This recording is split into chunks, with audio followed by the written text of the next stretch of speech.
My name's Nick from an organisation called Subterranea Britannica.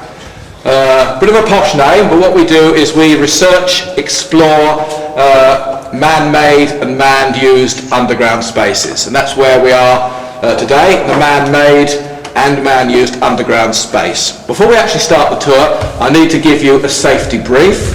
This is to comply with our health and safety certificate. So if you listen carefully, and once all this is over, then I can tell you a bit more about the bunker and we can start the tour.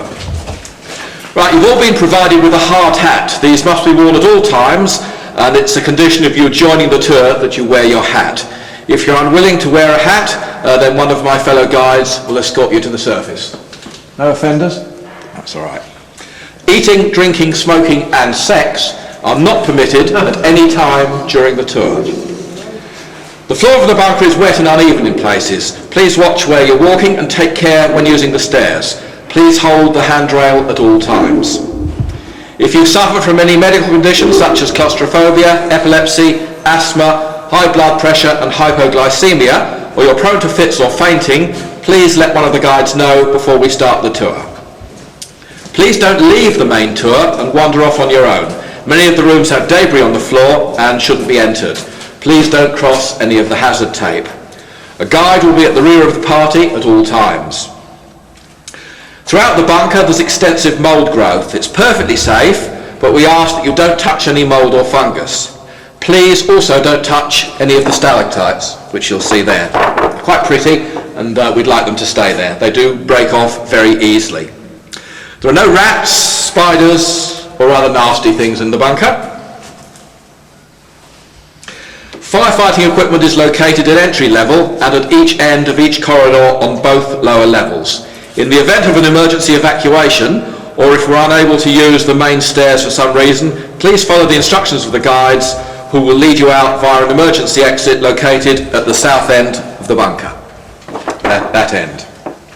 Should you feel unwell or decide you don't want to continue with the tour at any time, please ask one of the guides for assistance. The tour involves using narrow spiral staircases. If anyone's unable to use these stairs or would prefer to use the main staircase between the floors, please ask one of the guides for assistance. Those with small children or a mobility problem mustn't use the spiral staircase. Please ask the guide for assistance. And I've seen we've got some young people here today, but I wouldn't class them as small, so you'll be okay on the stairs. At the end of the tour, please return all wristbands so you can be safely accounted for. The tour will last approximately 50 minutes and there'll be opportunities to ask questions throughout. Right, that's the formalities taken care of. Let's take a look at where we are. The Paddock Bunker was built on the site of the Post Office Research Station. And if you have a look at this picture here, this is a picture taken in the 1990s before the current housing estate was built. That's the building there, the big building, that's the main building from the Post Office Research Station, which was opened in the 1920s. That's now been superbly restored as a high quality luxury housing. The building at the back, the long building at the back, that's now part of the Dollis Hill industrial estate. The two buildings between have now gone and they've been replaced by housing. And where we are is in this building here. This is the Paddock Bunker. The part of it above ground has now gone. You can see the air vent tower there. So all along Brook Road now is housing. So we're under the housing in Brook Road. The rooms on this side of the bunker, on this level of the bunker, actually go out under the pavement of Brook Road and go out under the housing on the other side. So that's where we are now. The entrance is there where you came in. It's just there. Right, now how did the bunker come to be built and why was it built? At the end of the First World War, the government felt that there was likely to be another war. And if there was a war, one of the likely things that was going to happen was that there'd be an air attack on central London.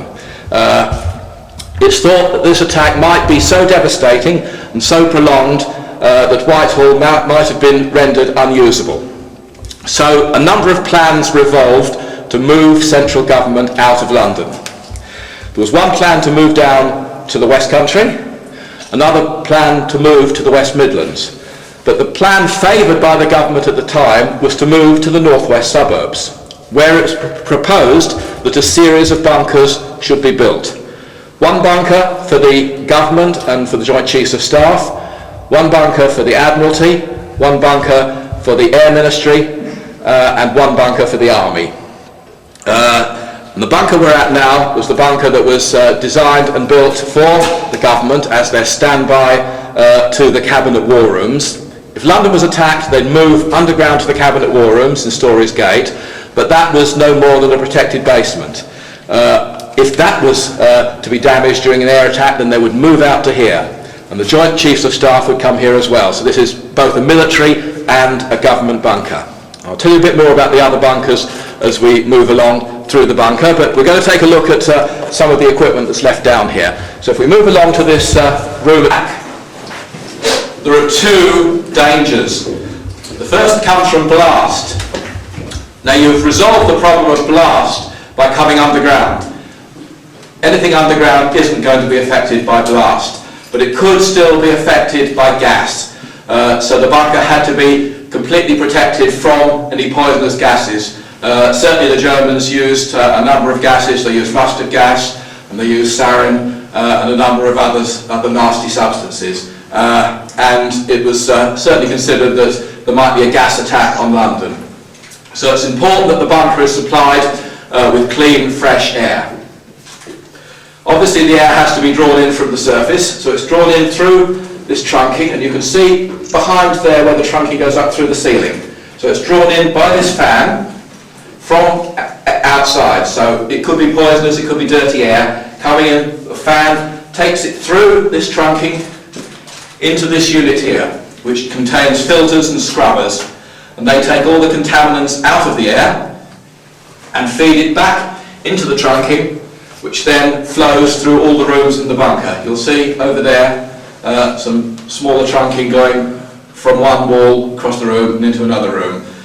So that supplies the whole of the bunker on both levels with fresh, clean air. And we'll find some more similar equipment over the way, which we'll see in a minute, and some more downstairs as well. And that unit there is the control cabinet for the air handling plant. Right, all this equipment dates from when the bunker was built. 1938, 1939 was the construction period for the bunker, so everything you see in the bunker as far as the plant is concerned dates from that period. If you'd like to follow me across to the room on the other, and there's another fan over there. Two more filter units, number 1 and number 2, ensuring that all the air that is supplied into the bunker is free from contaminants. Now we're moving downstairs now, so is there anyone who didn't fancy the spiral staircase?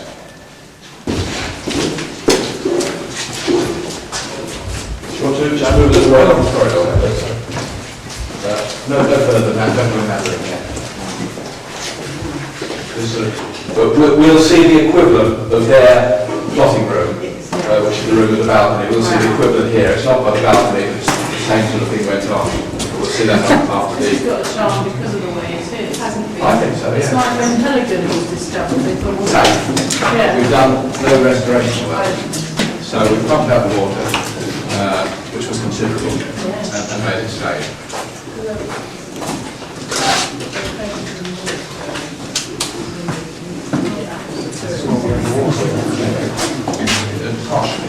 Not now, we've got pumps in there, but that was good. But one the other way. Got to get that fixed, concrete, and then sand and gravel up to the surface. So this lower level, 40 feet below ground. At the time, it would have survived a direct hit from the largest high explosive bomb that the Germans had. We had the tall boy, which is a bigger bomb than they had, and that would have penetrated a bunker of this depth. But there's nothing the Germans had that could have penetrated this bunker. Obviously, in the atomic age, even against a fairly small Hiroshima-sized bomb, this bunker would offer no protection whatsoever. It would be totally obliterated with a direct hit. It would just be part of the hole in the ground. But during World War II, this was safe for us. We're going to move now into the lower level plant room, and in the 1980s there was no water here at all. It was damp, but there was no water. Unfortunately, during the building of the housing estate on top, the contractors damaged the membrane of the bunker, and now the water pours in. It would cost far too much money to have the problem sorted out, so all we can do is contain it. We had the water pumped out. Of course, when we first came down here, we didn't know what was underfoot. The water was filthy dirty, black in places. There was a lot of debris on the floor under the water. We didn't know if there were holes in the floor, drains or whatever, so we had to take it very carefully when we first surveyed and photographed the bunker. In fact, I came down here when we were trying to arrange health and safety certificate for the public tours to start. I came down with the health and safety people, and they wouldn't even come down to this lower level. They came down the stairs as far as the water, and that's where they turned back. So once we got it pumped out, we brought them down again, and they declared it fit to bring the public into, which is why we were allowed to start the tours in about 2001. Right, the bunker has to be totally self-sufficient in the event of an attack. Normally it would run off the mains power supply, but in the event of the mains power supply failing for some reason, it had to have its own power supply, and that's what this unit is here.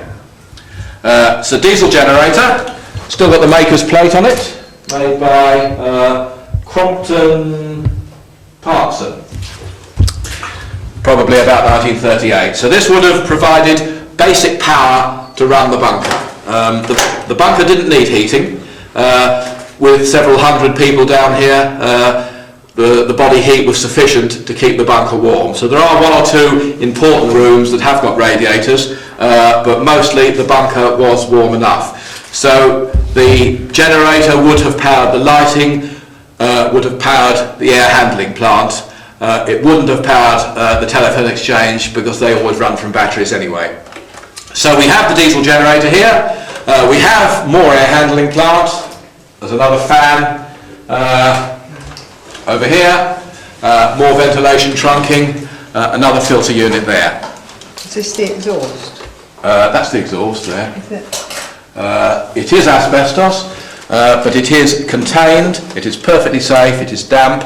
And it has passed its health and safety certificate. Does it go up to the surface? It does. Not now. It did. And that unit over there is the control cabinet. You'll see some dials on the front of it for the generator, and the unit on the far wall there is the battery charger. Battery was required to start the generator. It was a big battery, so that was the charger for the battery. There's a small day tank here to supply fuel to the generator, which is over there. Then the main fuel tanks were buried on the surface.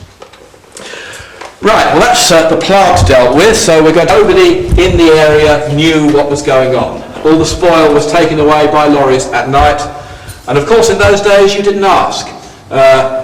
Anyone who started asking, you were likely to get yourself into trouble. So it went on while people were living and going about their daily life, and nobody knew that the bunker was actually being built. It was certainly ready for occupation by the start of the Blitz on the 3rd of September 1939. Churchill came here 1940. Churchill came here and he decided that the bunker should be tried out.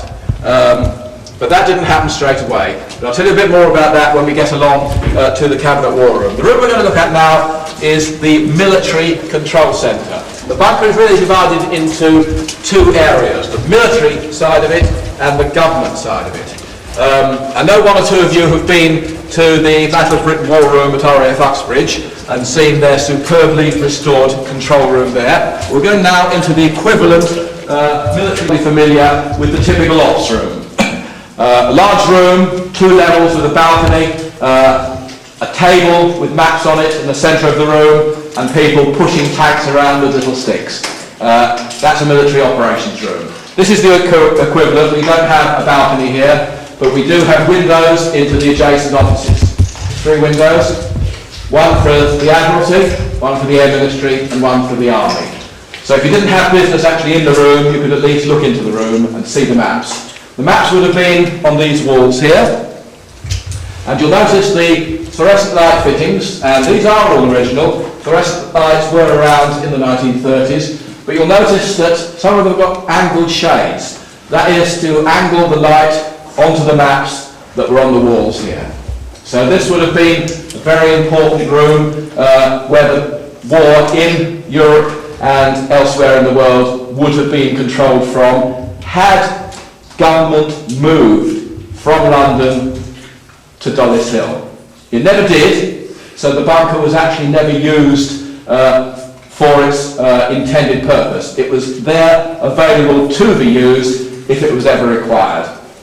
If you notice in that door there, behind our photographer, you'll see a hole cut in the centre of the door. There's not a bit of wood missing from the door, it's in fact a message hatch. So that messages could be passed from the adjacent office to the planners in the map room. The usual method for passing messages around at that period was by runners. So if you had an easy way of getting from one room to another, it would avoid sending the runner around through the corridor, just pass it through the hatch. Right, that's the military hub of the bunker, and we're going along to the other end of the corridor. That's certainly a name that Churchill used as early as the 14th of September 1940. We knew it had that name by then. Government facilities always had code names. It's debatable how this bunker came to be called Paddock. A lot of people believe the name came from the Willesden Paddocks, which this area was in the 19th century. Tattersall's owned racing stables at that time that were named the Willesden Paddocks. When they were demolished in the early 20th century and housing was built up in the area, the name was remembered in Paddock Road, and it is believed that that name was adopted as the code name for this bunker. It's not necessarily true, because that's not the normal government way of choosing code names. Normally they have a book of code names, and if you need a code name for the bunker, you pick the next one out of the book. So, you know, you believe what you like. A lot of people do believe, however, that this is actually named after the Willesden Paddocks that were in this area in the 19th century. It's also believed that possibly because the post office have always referred to this as the Paddock building, it could have been a name that was given to buildings in the area by the post office before the bunker was built, so the name just could have stuck, but really we don't know. During the later days of the construction of the building, he didn't like it. In fact, in his memoirs published in the 1950s, he described it being somewhere near Hampstead and far from the light of day. He wasn't interested in it. There's no reason for him to be economical with the truth in the 1950s, but my belief is that he really had no interest in it. But that having been said, he did feel that the government should at least come here, try it out, and see if it was capable of providing the kind of service that was intended for it. If you'd like to follow me into this room, the bunker should be tried out. The cabinet meeting, well, the first war cabinet met here on the 30th of October 1940. I must stress they didn't need to come here, it was just an exercise, but the full war cabinet did come here, and it was chaired by Churchill. We know that they had tables around the four walls, and Churchill sat about there where you are, and he would have addressed the war cabinet in this room.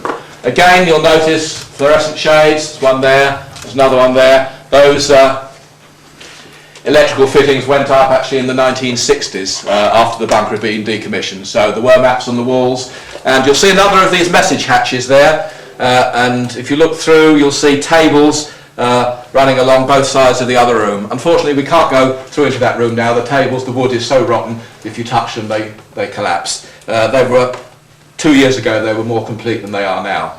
And that was the Teleprinter Room. The main method of communication those days was either by telephone or teleprinter. So any incoming messages for the war cabinet would have come through onto the teleprinters in that room and would have been passed straight through the hatch into the Cabinet War Room. As I said, Churchill chaired the War Cabinet on the 13th of October 1940. He never came back. That's the last time he came to Paddock. But there was a second War Cabinet that met here in March 1941.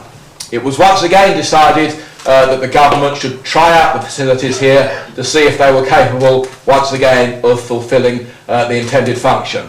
That was one reason, and the other reason was that the Australian Premier, Robert Menzies, was visiting the country at the time, and whenever he came here, he always addressed Parliament and the War Cabinet on the Australian and New Zealand war effort.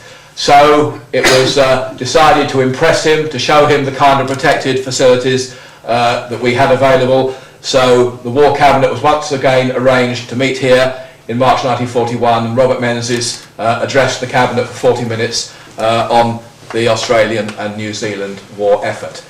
Churchill wasn't available on that day to chair the Cabinet, so it was chaired by the Lord Privy Seal, Clement Attlee. We had the privilege of showing Clement Attlee's grandson, the present Lord Attlee, round the bunker 4 years ago. We picked him up from the House of Lords, brought him up here, and he spent 2 hours in the bunker. He was exceedingly interested in what he saw, and he was very interested in his family's history and what went on down in this bunker. So we had an enjoyable morning with him. Right, we'll move along now to a very small room. Just take a brief look and see if anyone has any idea what might have gone on in this room.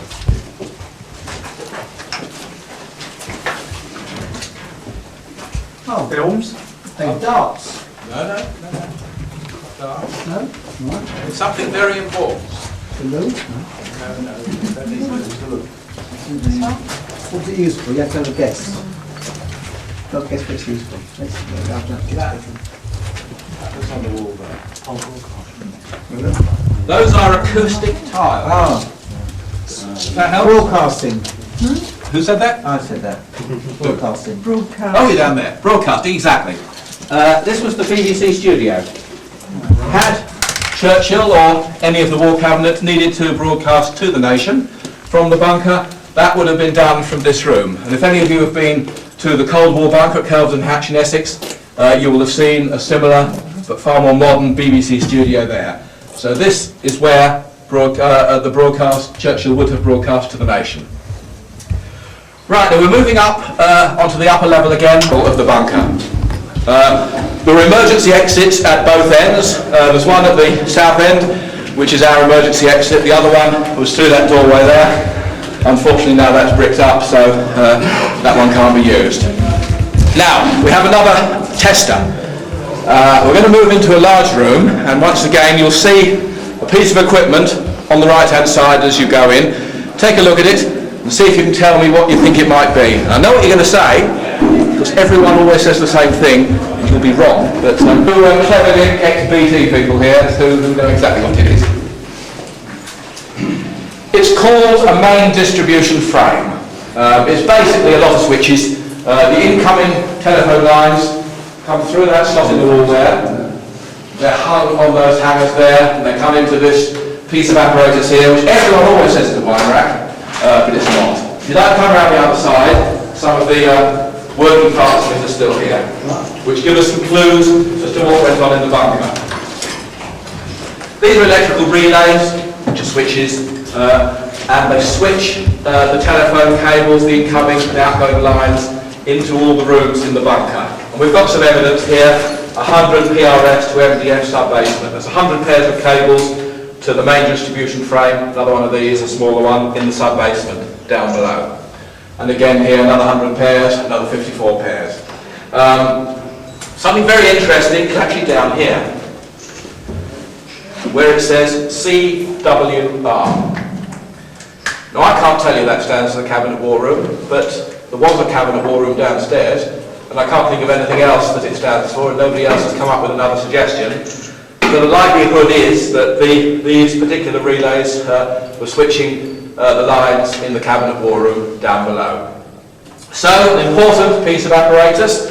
The As I said, the means of communication with the bunker was telephone and teleprinter. So they worked through this piece of equipment here. Now this is a big room. We don't know exactly what other equipment was in here. Possibly more of those.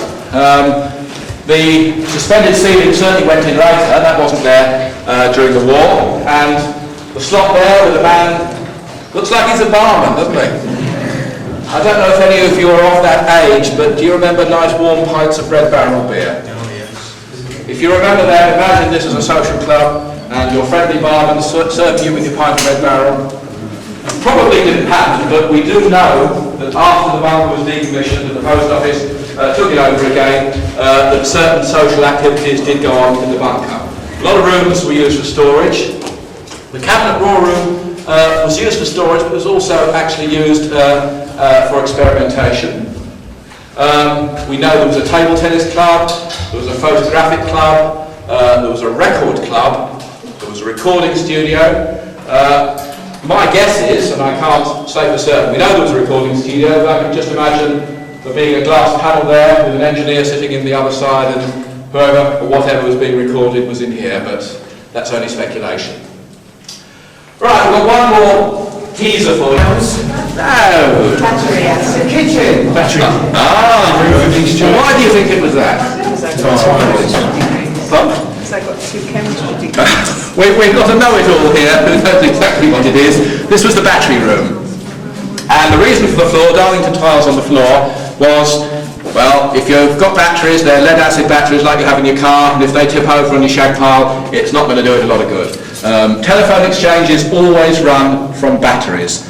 So there would have been two sets of lead acid batteries here, all filled with sulfuric acid, and if one of those had gone over, there's a sink at the end, there would have been some a water supply in here, so you could have mopped it all up, the tiles wouldn't have been damaged, no real damage done.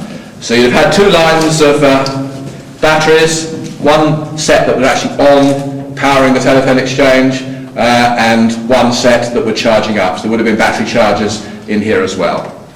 So simple as that. Whenever you see a tiled floor in a bunker, you can always guarantee it's the battery room.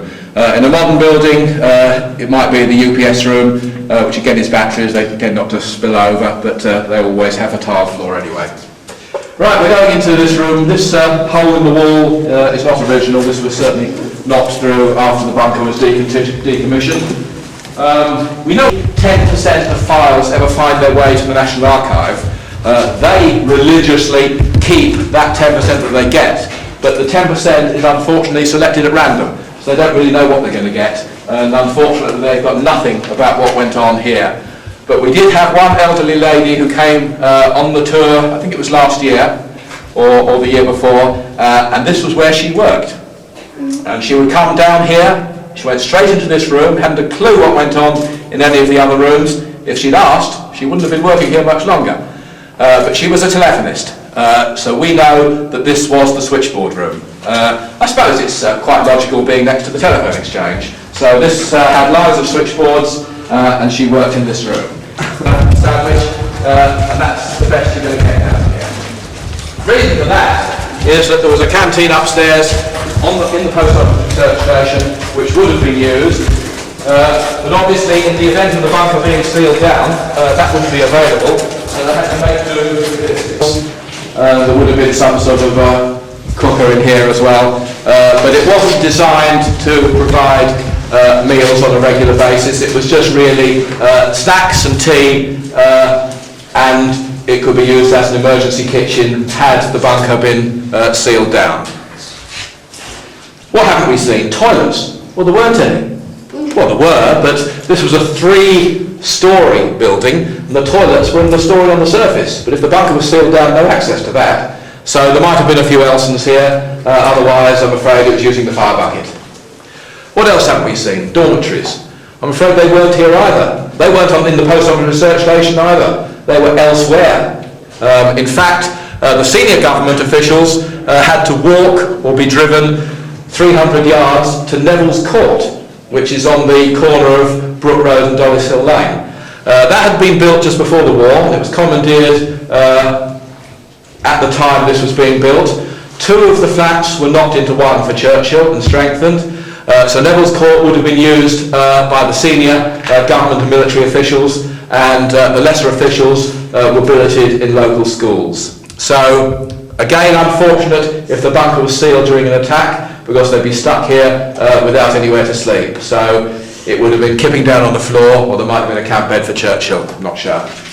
It's not recorded, but it wouldn't have been, and that would be gas tight. It doesn't give you the same protection, and the other one's leaning against the wall there, which is round the corner. So the bunker would have been run at an overpressure. So the pressure in the bunker would have been higher than atmospheric pressure outside. So if there was a gas attack, because the air in here was trying to push out, the gas wouldn't get in. So if anyone needed to come into the bunker, this door would be closed, they'd open up the outer door, they would come in, close the outer door, pressurise the airlock to bring it to the pressure of the rest of the bunker, then they could open the inner door and they could come into the bunker without any gas from outside getting in here. So, in theory, they would be perfectly safe. Right, we're nearing the end of the tour, so you might wonder what happened to the bunker. It had a useful life of about 2 years. Churchill never felt that the attack on London would be so devastating that government would need to move out of Whitehall. He eventually agreed that this bunker